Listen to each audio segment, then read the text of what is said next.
الحمدللہ وکفا وسلام علی عبادہ الذین اصطفی اما بعد۔ سامعین کرام،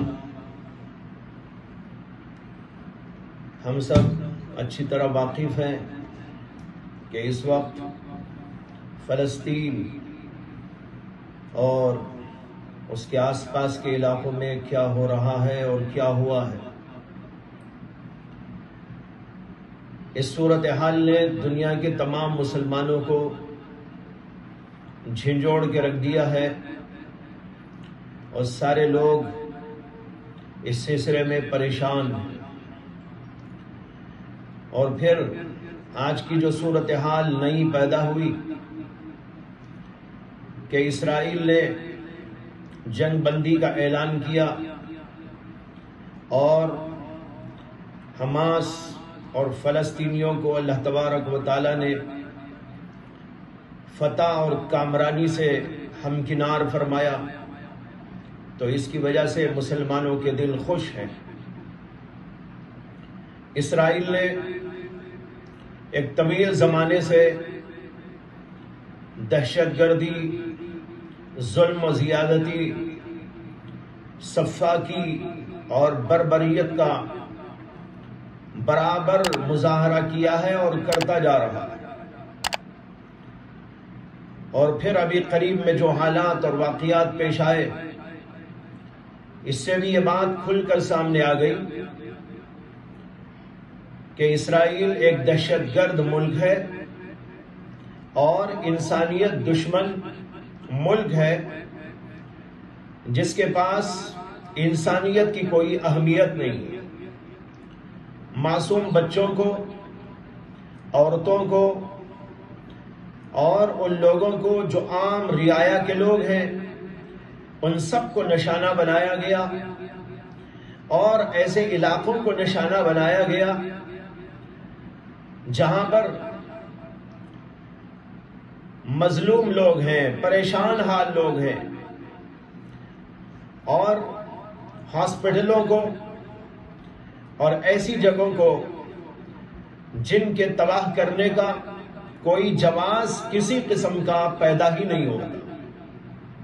لیکن بہرحال عداوت نے، دشمنی نے، تعصب نے اور اس کی دہشت گردی نے اور اس کے ظلم دوست ہونے کے جذبے نے ان سب چیزوں پر اس کو ابھارا اور بہت کچھ تباہی مچایا۔ اور دوسری طرف سے فلسطینیوں اور نہتے لوگوں کی طرف سے اور حماس کی طرف سے اس کا جواب باقاعدہ دیا گیا، اور اللہ کا کرم ہوا، اللہ کا شکر ہے کہ اللہ تبارک و تعالیٰ نے نہتے لوگوں کو وہ فتح اور کامرانی عطا فرمائی جس کا بظاہر حالات تصور بھی نہیں کیا جا سکتا تھا۔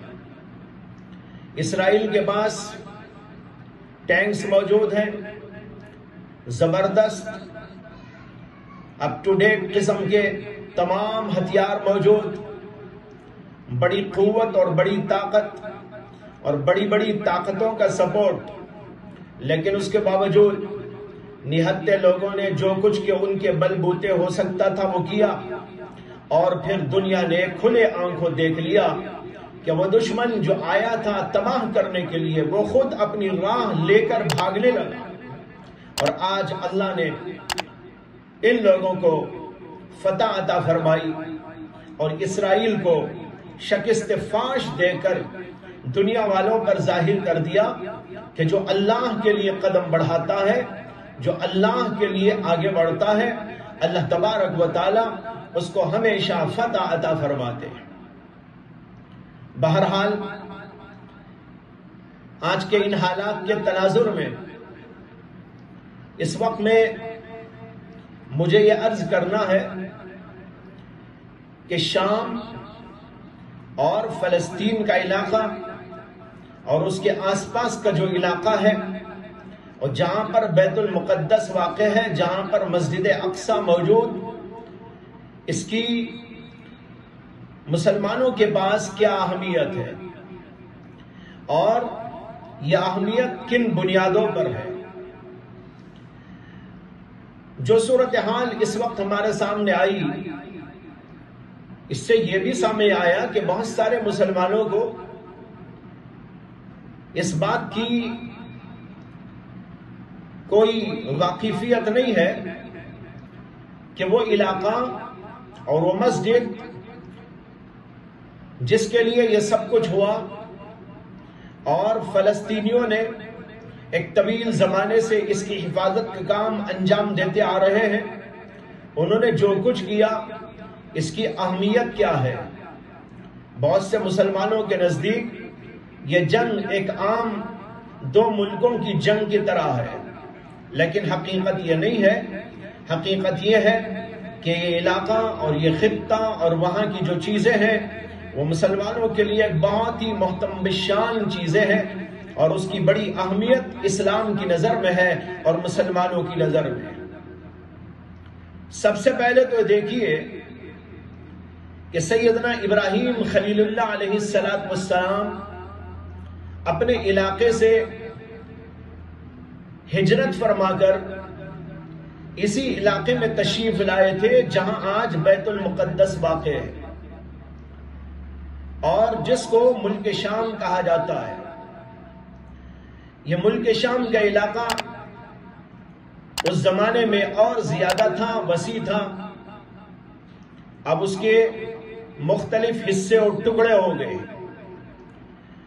اس وسیع ترین خطے کو ملک شام کہا جاتا تھا، اور اسی کے اندر یہ فلسطین اور اس کے آس پاس کا پورا علاقہ، اور وہیں پر یہ مسجد اقصی اور مسجد بیت المقدس، یہ سب چیزیں وہیں پر واقع ہیں۔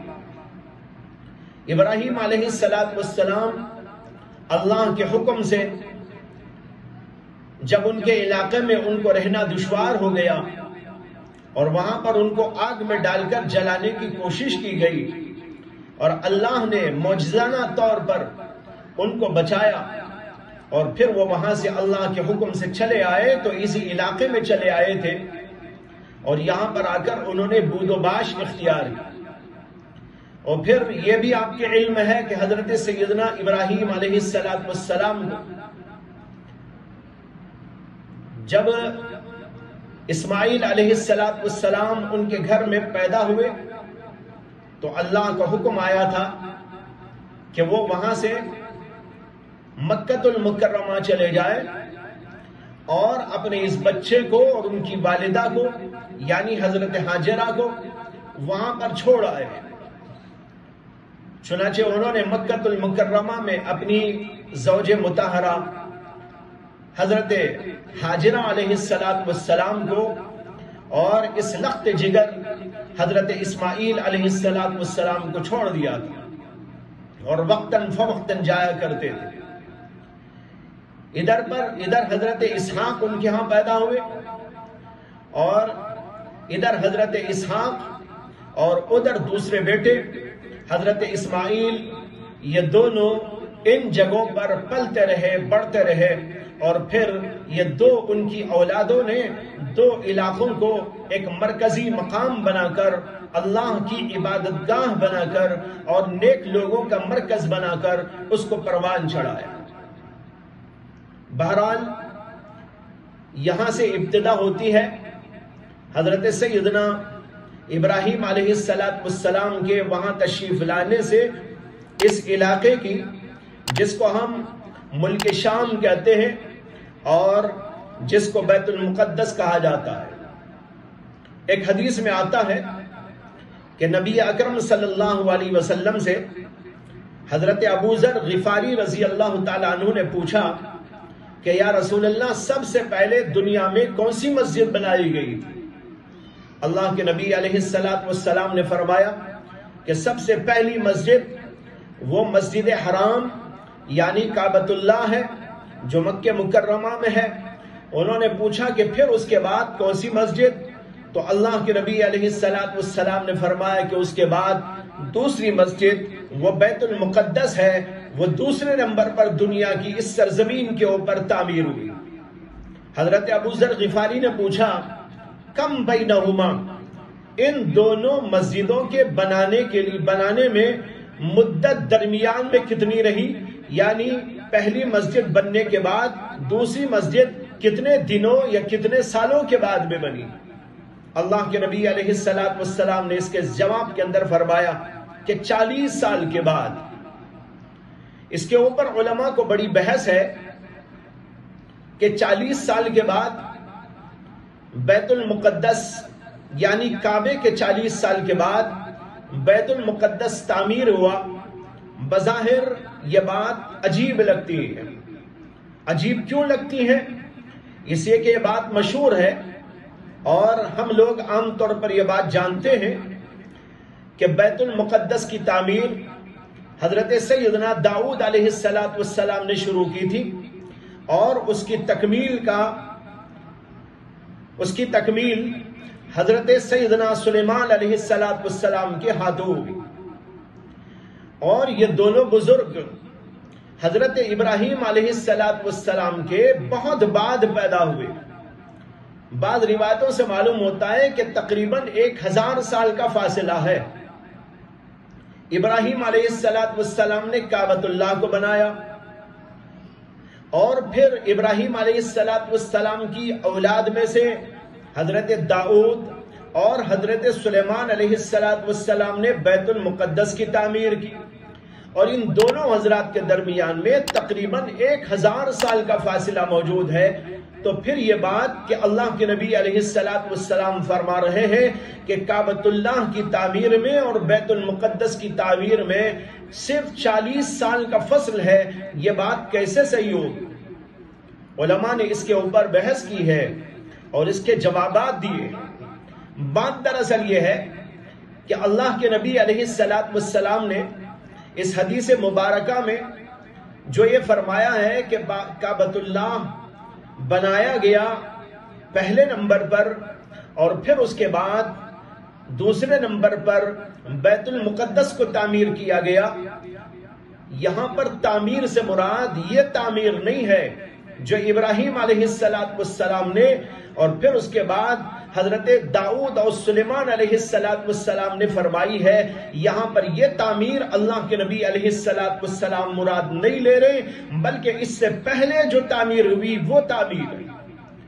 کعبۃ اللہ کی ایک تعمیر تو فرشتوں نے کی اور پھر اس کے بعد سیدنا آدم علیہ السلام نے، اور اسی طریقے پر بیت المقدس کو بھی اللہ کے فرشتوں نے بنایا اور یا ان کی اولاد میں سے کسی نے اس کو بنایا، وہ تعمیر یہاں پر مراد ہے۔ رہی حضرت ابراہیم علیہ السلام کی تعمیر جو کعبۃ اللہ کی انہوں نے کی، اور داؤد اور سلیمان علیہ السلام کی تعمیر جو انہوں نے بیت المقدس کی، یہ اس کے بعد والا قصہ ہے، وہ اس حدیث کے اندر مراد نہیں ہے۔ بعد میں انہی بنیادوں پر جو آدم علیہ السلام یا فرشتوں نے کی تھی، حضرت ابراہیم خلیل اللہ علیہ السلام نے کعبۃ اللہ کو بنایا، اور جو تعمیر پہلے ہو چکی تھی اسی تعمیر پر سیدنا داؤد علیہ السلام اور سیدنا سلیمان علیہ السلام نے بعد میں اس کو مکمل فرمایا۔ یہ مراد ہے محمد عربی صلی اللہ علیہ وسلم۔ اس سے معلوم ہوا کہ بہت پہلے ہی بنا دی گئی تھی۔ ابراہیم علیہ السلام کے وہاں پر آ کر بسنے سے پہلے ہی ایک تعمیر وہاں پر ہو چکی تھی، اور سیدنا داؤد اور سلیمان علیہ السلام نے اسی کو بنیاد بنا کر اسی کی بنیادوں کے اوپر تعمیر فرمائی۔ معلوم ہوا کہ بڑی اہمیت ہے اس مسجد کو، جس کو مسجد اقصی کہتے ہیں۔ قرآن کریم میں اللہ تبارک و تعالی نے اس مسجد کا ذکر فرمایا ہے اور اس پورے علاقے کا بھی ذکر فرمایا ہے۔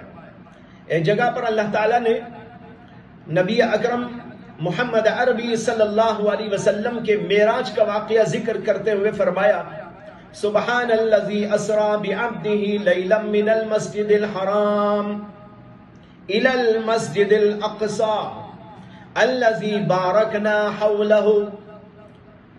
یہاں پر اللہ کے نبی علیہ السلام کی معراج کا واقعہ بتایا گیا ہے کہ آپ کو مسجد حرام سے اللہ نے راتوں رات سیر کرائی اور بیت المقدس کو پہنچایا تھا.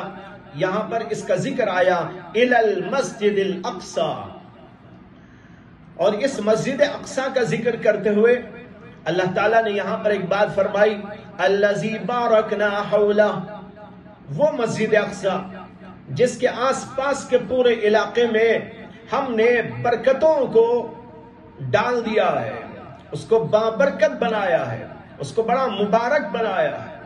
ایک اور جگہ پر اللہ تعالیٰ نے بیت المقدس کی اس سرزمین اور اس کے اطراف و جوانب کے علاقوں کے ذکر کرتے ہوئے فرمایا الارض المقدسہ.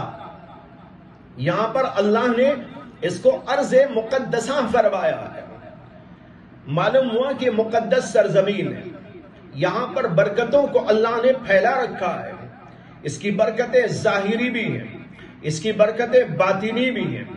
باطنی برکت تو دیکھیے کہ اللہ تعالیٰ نے اس کو انبیاء کا مسکن بنایا.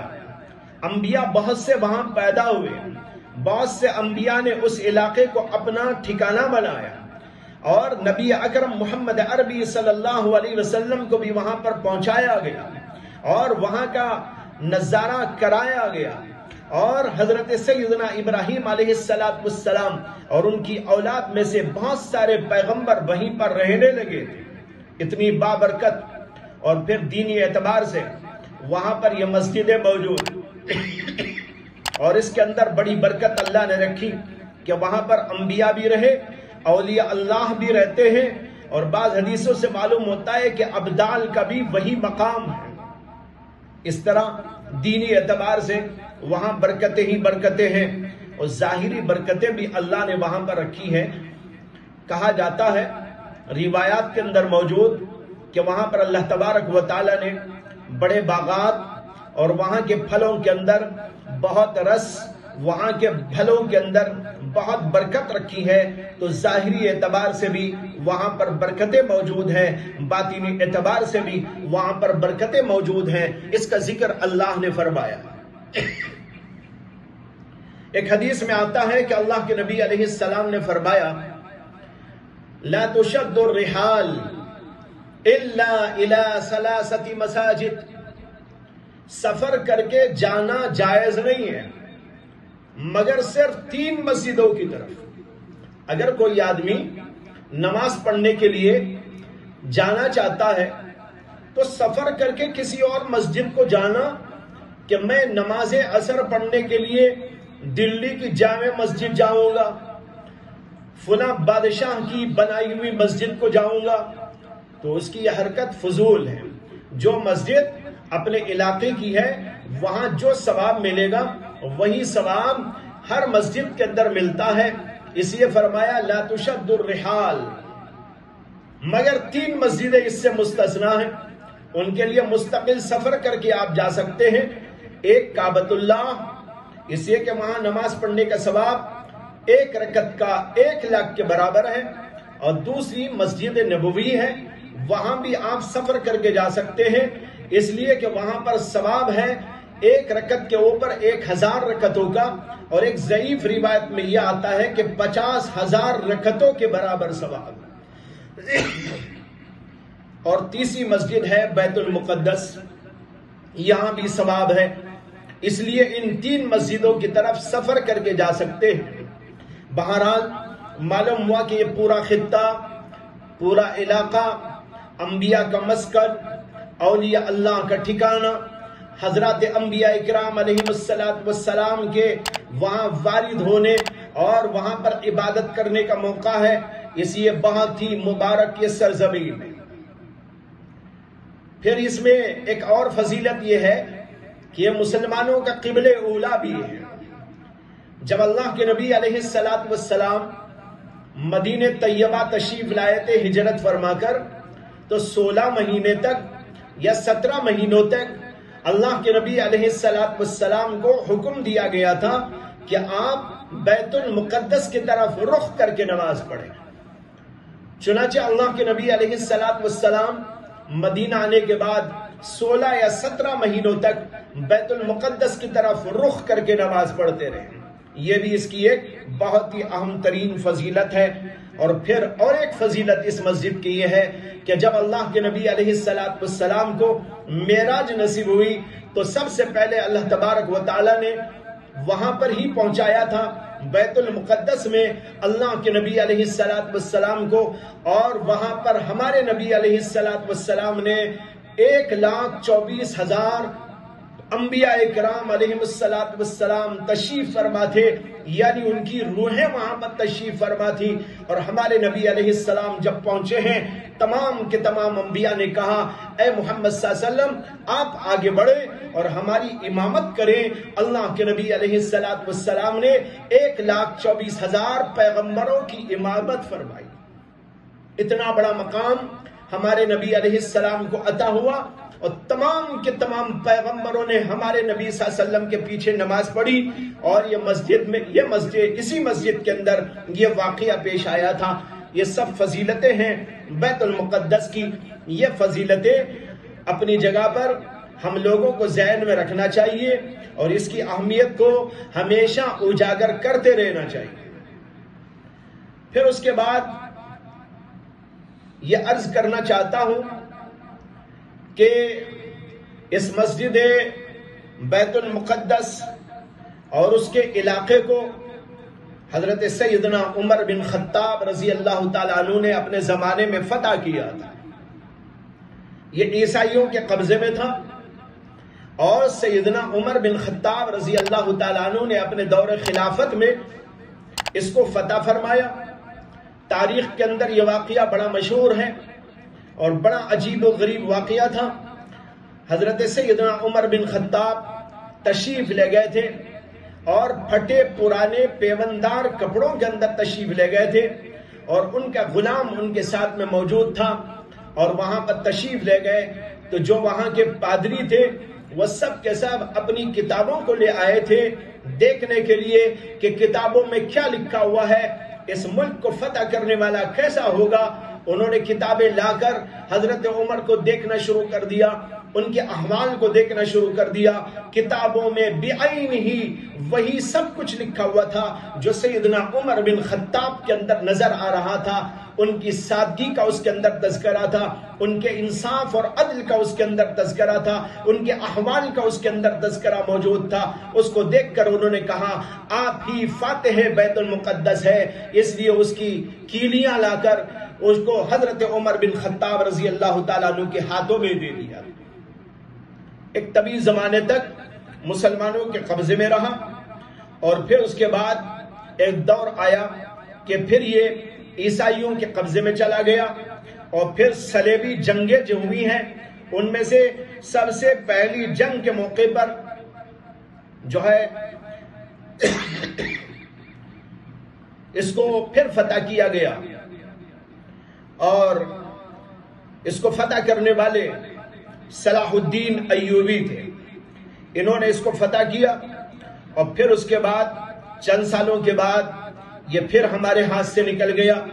اب عیسائیوں یہودیوں کے قبضے میں ہے، اور اب تک انہی کے قبضے میں چلا آ رہا ہے، اور برابر ان کی طرف سے زیادتیاں ہوتی رہتی ہیں، اور یہ لوگ یہ چاہتے ہیں کہ بیت المقدس کو ختم کر دیا جائے، بیت المقدس کو منہدم کر دیا جائے، اور اس کی جگہ پر ہیکل سلیمانی کی تعمیر کی جائے۔ ان لوگوں کا یہ باطل خیال ہے کہ کسی زمانے میں بیت المقدس کی عین جگہ پر ہیکل سلیمانی تعمیر ہوا تھا، اور اس کو توڑ کر بیت المقدس بنایا گیا ہے، حالانکہ کسی بھی دلیل سے یہ بات ثابت نہیں۔ اسی لیے لوگ کوشش کرتے رہتے ہیں کہ اس کو جلا دیا جائے، اس کو خاک بنا دیا جائے، اس کو منہدم کر دیا جائے، اور پھر جو ہے اس کے اوپر ہیکل سلیمانی کی تعمیر کی جائے۔ اس کی ان کی طرف سے برابر کوششیں ہوتی رہتی ہیں، لیکن مسلمان الحمدللہ ڈٹے ہوئے ہیں۔ فلسطین کے مسلمان اور وہاں کی تنظیمیں اس بات کو لے کر کہ ہم بیت المقدس کی حفاظت کریں گے، اور یہودیوں کو کبھی ان کے اس عزم میں کامیاب ہونے نہیں دیں گے۔ یہی صورتحال ہے جو بار بار سامنے آتی رہتی ہے، بار بار سامنے آتی رہتی ہے۔ بھائیوں، اس وقت ایک اہم بات یہ بھی سنانا ہے کہ احادیث سے معلوم ہوتا ہے اسی علاقے میں آخری دور میں سیدنا عیسیٰ علیہ السلام کا نزول ہوگا، اور پھر حضرت مہدی بھی ان کے زمانے میں جب آئیں گے، یہ دونوں حضرات مل کر جنگیں کریں گے کفار کے خلاف، اور دجال بھی اترے گا اور اس کے خلاف کارروائیاں کی جائیں گی۔ یہ سب کارروائیاں اور یہ جنگیں اسی علاقے کے اندر ہونے والی ہیں۔ اس لیے حدیثوں کے اندر آتا ہے کہ نبی اکرم صلی اللہ علیہ وسلم نے فرمایا کہ آخری دور کے اندر ایمان ہوگا تو وہ ایمان ہوگا ملک شام کے اندر۔ اور ایک حدیث میں فرمایا اللہ کے نبی علیہ السلام نے اذا ہلک اہل الشام فلا خیر فی امتی، اگر اہل شام ختم ہو جائے، اگر اہل شام ہلاک ہو جائے تو پھر میری امت کے اندر خیر باقی نہیں رہے گی۔ اور فرمایا وَلَا تَزَالُ طَائِفَةٌ مِّنْ أُمَّتِي عَلَى الْحَقِّ يُقَاتِلُونَ الدَّجَّالَ، دجال سے مقاتلہ کرنے والے میری قوم میں سے کچھ لوگ برابر اس کے اوپر ڈٹے رہے۔ یہی وہ لوگ ہیں جو ڈٹے رہنے والے ہیں، وہاں کے لوگ ہیں، اس لیے ہمیں ان کا ساتھ دینا ہے، ان کی آواز میں آواز ملانا ہے، ان کے لیے دعائیں کرنی ہیں، اور اس خطے کے اندر جو کچھ کے واقعات آگے چل کر ہونے والے ہیں اس کے لیے اپنے آپ کو تیار بھی کرتے رہنا ہے، اپنے بچوں کو بھی تیار کرتے رہنا ہے، ان کے اندر ہمت ہو، ان کے اندر شجاعت آئے، ان کے اندر بہادری آئے، ان کے اندر ہمت و طاقت آئے، اور ان کی سوچ بلند ہو جائے۔ آج ہمارے نوجوان بس کھانے اور پینے اور سونے اور اٹھنے اور کمانے اور جمانے اور مختلف قسم کی دنیاوی چیزوں کے اندر مبتلا ہیں۔ آج پوری دنیا کے مسلمانوں کو اس کے لیے تیار رہنا ہے کہ وہ وقت قریب آ رہا ہے، دجال کے آنے کا وقت قریب آ رہا ہے، عیسیٰ علیہ السلام کے نزول کا وقت قریب آ رہا ہے، مہدی علیہ السلام کے اترنے کا اور مہدی علیہ السلام کے ظاہر ہونے کا وقت قریب آ رہا ہے، اور وہ واقعات پورے ہونے جا رہے ہیں۔ اس کے لیے اپنے آپ کو تیار کرے۔ تیار کیسے کرے؟ ایمان اپنے اندر مضبوط کرنا ہے، اور اپنے آپ کو نمازی بنانا ہے، اپنے آپ کو اللہ والا بنانا ہے، اپنے آپ کو دیندار بنانا ہے، اپنے آپ کو نبیوں کی تعلیم سے آراستہ پیراستہ کرنا ہے، اپنے آپ کو نبی اکرم صلی اللہ علیہ وسلم کے دین سے پوری طرح وابستہ کرنا ہے، اور اس کے ساتھ جو اس کے اندر تعلیمات ہیں ہمت کی، شجاعت کی، بہادری کی، ان سب چیزوں کو لے کر اپنے آپ کو لیس کرنا ہے۔ جب اس طریقے پر ہم تیار ہوتے رہیں گے تو ایک زمانہ جب بھی وہ آئے گا، ہم ہیں تو ہم نہیں تو ہماری اولاد، وہ نہیں تو ان کے بعد جو لوگ ہوں گے وہ لوگ ان لوگوں کا ساتھ دیں گے، عیسیٰ علیہ السلام کے ساتھ جائیں گے، مہدی علیہ السلام کے ساتھ جائیں گے، دجال کا مقابلہ کریں گے۔ آج بھی یہ دجالی طاقتیں مسلمانوں کے خلاف بھرپور طور پر کچھ جو ہے کوششیں کرتی رہتی ہیں، اور ہم سب کو بھی اس موقع پر بہت چوکا نہ رہنے کی ضرورت ہے۔ یہ چند چیزیں اس تناظر کے اندر کہ جو حالات اس وقت میں پیش آئے میں نے آپ حضرات کے سامنے رکھے ہیں۔ اللہ سے دعا ہے کہ اللہ تبارک و تعالی پوری امت کی حفاظت فرمائے، مسجد اقصیٰ کی حفاظت فرمائے، بیت المقدس کی حفاظت فرمائے، اور وہاں کے مسلمانوں کی حفاظت فرمائے، فلسطین کے نہتے تمام کے تمام مسلمانوں کی حفاظت فرمائے، اور غیر سے اللہ تبارک و تعالیٰ ان کی مدد فرمائے، جیسے کہ اللہ نے اب بھی مدد دے کر بتا دیا کہ نہتے لوگوں سے وہ لوگ بھاگ سکتے ہیں جو اپنی طاقت کے اوپر فخر کرتے ہیں اور غرور کرتے ہیں۔ اللہ تعالیٰ اسی طرح ہمیشہ ہمیشہ مسلمانوں کو قوت اور طاقت، شجاعت اور بہادری عطا فرمائے، ایمان کی طاقت بھی دے اور ظاہری طاقت بھی عطا فرمائے۔ وآخر دعوانا ان الحمدللہ رب العالمین۔